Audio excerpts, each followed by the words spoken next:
Saudara Ketua Komisi Independen Pemilihan KIP Aceh Timur, Iskandar Agani, menanggapi keluhan para ketua partai politik nasional yang ada di Aceh Timur.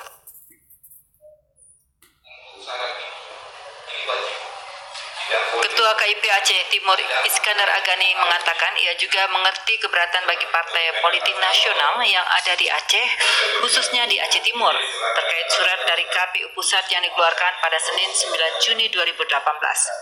Dalam surat tersebut tertulis jumlah kuota caleg DPR A, DPRK untuk partai politik lokal paling banyak 120% dari jumlah kursi yang akan diperebutkan.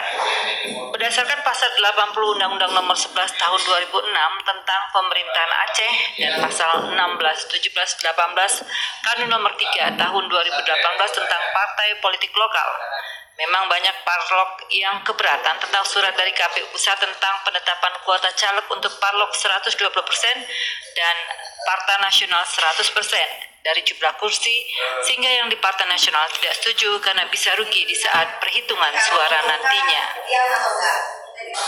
Hari ini memang persoalan keberatan itu ketika nanti pada perhitungan itu memang harus diakui.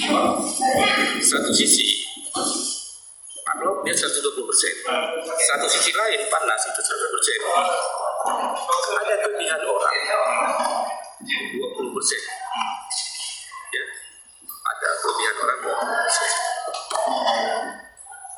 Nah ini jadi persoalan dalam perhitungan nanti. Namun perlu digarisbawahi, pihak dari KPU Kabupaten hanya menjalankan apa yang sudah ditetapkan oleh KPU Pusat.